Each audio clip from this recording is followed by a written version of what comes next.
What is up, guys? Man, it is the Bluebloods here.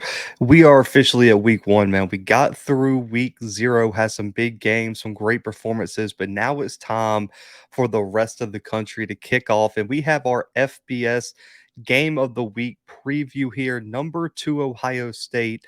Number five, Notre Dame, and one of the most anticipated games early this season. And I think it's a game that could be a lot better than people are expecting. Of course, we had Marcus Freeman come out today and say that he's using the point spread as bulletin board material for the Fighting Irish, as Ohio State is is almost a three-score favorite in some sports books. I believe 17 and a half is what I looked right before I started recording as the latest spread here. And to be a 17-point favorite in a top five matchup is ridiculous. And as you guys know, previewing the season, I said that, in my opinion, Bama and Ohio State are really and truly a very, very far ahead from the rest of the country. Even Georgia, in my opinion, I think Ohio State and Bama are easily the two best teams in the country this season. And this matchup, I'm really, really excited for, man.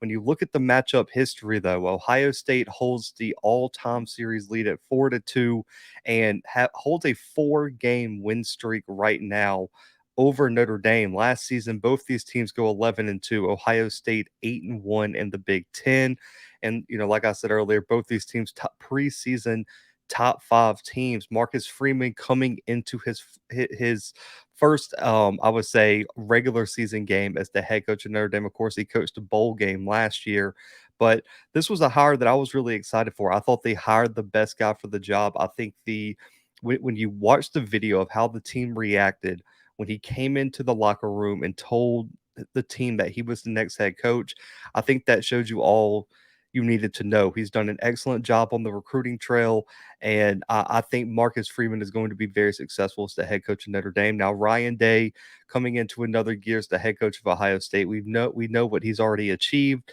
and this year, I mean, of course, they have a 32.3% chance to win the Big Ten according to Pro Football Focus, and they're ranked third in their power rankings. And this is a huge game for them to get off on the right foot, man. Last year, they opened up the season on a weird Thursday night against Minnesota. I think that game was a lot closer than a lot of people expected.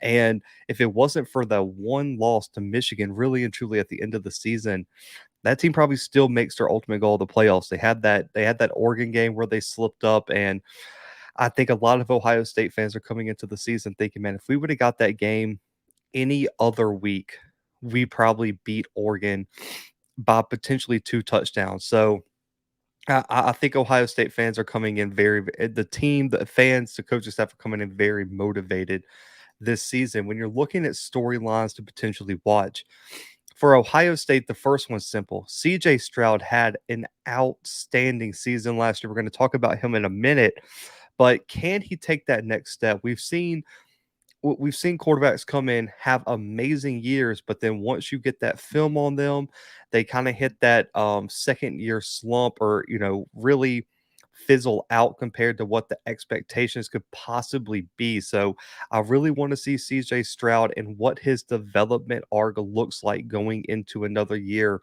as the leader of this Ohio State offense. The wide receiving core is loaded. The offensive line looks like it's going to be great again. They have a deep running back room. Of course, Travion Henderson is the guy I think is going to have an explosive year this year.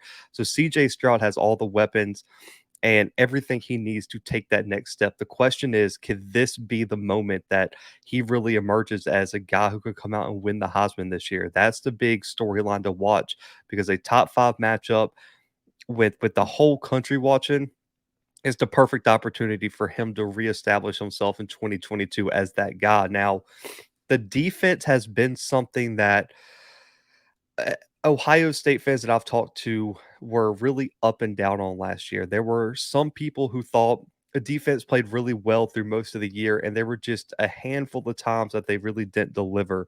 It seemed like a more of a consistency issue than an overall talent issue. If the defense for Ohio State can be more consistent, I don't see why this team can't win a national championship, but they need to bring it week in, week out, quarter in, quarter out. And there were times where They just didn't seem to gel and didn't seem to execute on the highest level. They have a lot of talent, man. Jack Sawyer's a potential breakout guy. Zach Harrison's back.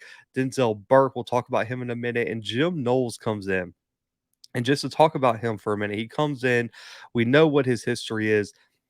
Having a defensive mind like that, that knows how to that knows how to put players in the best position to succeed. He comes up with great game plans, and really and truly, I think is going to take this defense to a level that we didn't see last season. I'm extremely excited to see what Knowles does with all the talent on the defensive side of the football for Ohio State this year.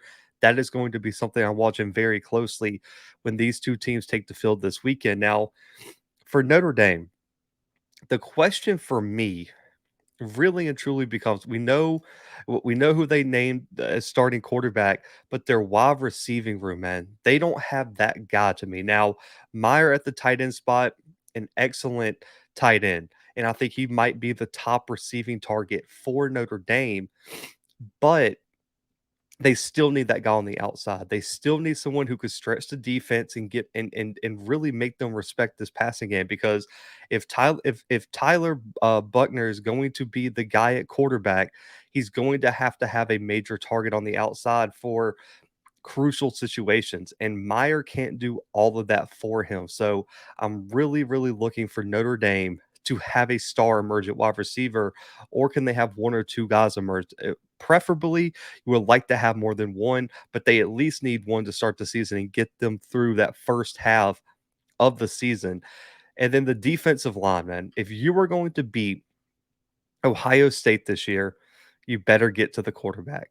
And it really starts with Isaiah Foskey at the edge spot. He had an excellent year last season, but this year he's going to have to be the guy off the edge. And if you were going to beat Ohio State, you better get CJ Stroud off his spot and you better make him uncomfortable in the pocket. Michigan was a great matchup for them last year with Ajabo, with Aiden Hutchinson. Foskey is that guy this year, or is that guy. And so I want to see, can Notre Dame get after CJ Stroud? They have some great guys on the interior too. And if you can collapse the pocket up the middle and make CJ Stroud get out of the pocket and feel uncomfortable, that's your best chance to keep this game in a reasonable range. 'Cause I think for Notre Dame to win this game, they're going to have to keep it low scoring. They cannot afford for this game to get up in the high 30s and 40s. I don't think Notre Dame's offense is built like that this year. And for them to win, they're going to have to hold Ohio State's offense in check. So that defensive line is a major storyline to watch this weekend. Now, for players to watch for Ohio State, the obvious one on offense is CJ Stroud. Big Ten Offensive Player of the Year last year. Last season, completed over 70% of his passes his first year as a starter, over 4,400 yards and 44 passing touchdowns. Like I said earlier, the big question for him is we talk about Heisman moments for Heisman winners. Can he start the season against a top five team with a really good defense? The strength of Notre Dame is going to be their defense. Can he come out and put together a Heisman performance with the entire country looking at him? That's the question. I've already talked about his development, but CJ Stroud had to be a player to watch for me. Now, on the defensive side of the football, I understand the defensive line is something a lot of people are going to look at due to the pure talent. Denzel Burke was a guy for me who I guess he didn't get looked at in the same light because a lot of people didn't look at Ohio State's secondary as very dominant last year. Denzel Burke had an outstanding year as a freshman last year. He was a freshman All-American. He was a third team Big Ten All Conference selection, 36 tackles, 13 pass breakups, a pick that he took back for a touchdown. If he can become a playmaker, where he can get up to that 3, 4, 5 interception mark and he can start making some plays with the ball in his hands and shut down that number one receiver for Ohio State's opponents, this team's projections go through the roof. And Denzel Burke is a guy that I look at as a breakout player for Ohio State. And he was already great last season, but this is the year I think he really puts his name on the map for even average college football fans. Love Denzel Burke, and with Ohio and with Notre Dame not having a true number one receiver, a quarterback that, let's just be honest, wasn't very efficient through the air. Denzel Burke could have a big game this weekend, and that is why he's my player to watch for Ohio State's defense. Now, for Notre Dame, it's got to be the starting quarterback, Tyler Buckner. Last season was very inconsistent to the air, but also extremely athletic on the ground, man. He had 3 passing touchdowns, but matched that with interceptions, only about 290 through the air, but rushed for over 300 yards and 3 touchdowns. The number one question, and why he's a player to watch, is one, got to have good quarterback play to beat a team like Ohio State this year. If you're going to knock off a top 2, 3 team in the country, you better have good quarterback play. And the biggest question is, can he take a step forward with his arm, and can he be a more efficient passer? He just was not efficient through the air, and really just he lacked the ability to really push the ball down the field, man. He looked like a true freshman. And so he's going to have to live up to that 4-star hype, and he is going to have to take a major step forward if Notre Dame wants to pull this game off.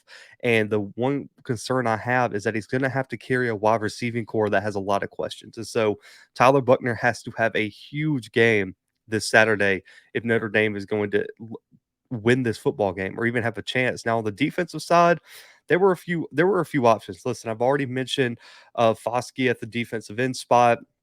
You got some interior guys, you got some guys at linebacker, but Brandon Joseph for me is the guy.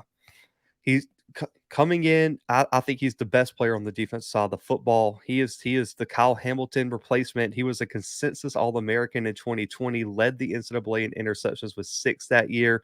And coming into the season, over 120 tackles, 2.5 for loss, 9 picks, and 6 pass breakups.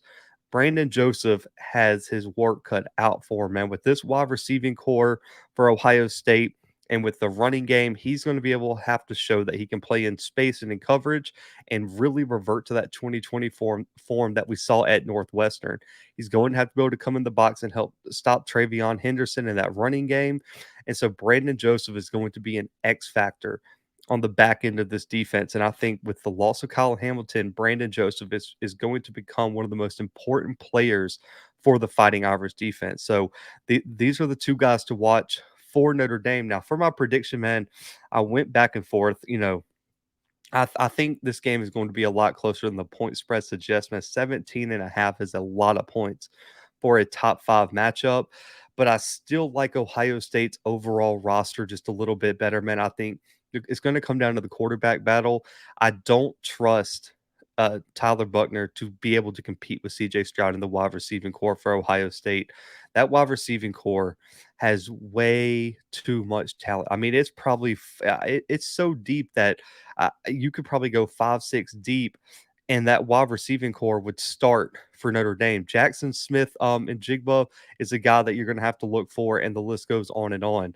And I think Ohio State's going to have too much offensive firepower for Notre Dame to pull this one out. Now, I do think the Notre Dame defense is good enough to keep it close, but I think Ohio State gets them late 35-27. Ohio State pulls off the big win, gets them a top 5 win, which is going to be huge to start the season as they look to get back to the college football playoff and go for another national championship. And I think this could be CJ Stroud's moment, man. I think this when the Heisman Committee looks back in December, this Notre Dame team will probably be somewhere in the top 25, I would imagine, for overall defense. And if he can put up 300 something yards, a handful of touchdowns, and not turn the ball over, this could be a major, major sticking point to his Heisman resume come early December. So I got Ohio State and CJ Stroud getting a big win over Notre Dame 35-27. Number 2 versus number 5, man. Tune in this weekend. This is our FBS game of the week. So if you're new to the channel, hit that subscribe button, but comment your score prediction below. If you predict the winner and the score correctly, you'll win our $50 Venmo giveaway, man. Send that to you after the game. Get with you on social media to get you that, man. But listen, like the show, subscribe to the channel, comment your score predictions below. Ohio State 35, Notre Dame 27, man. But until next time, guys, the Blue Bloods are out.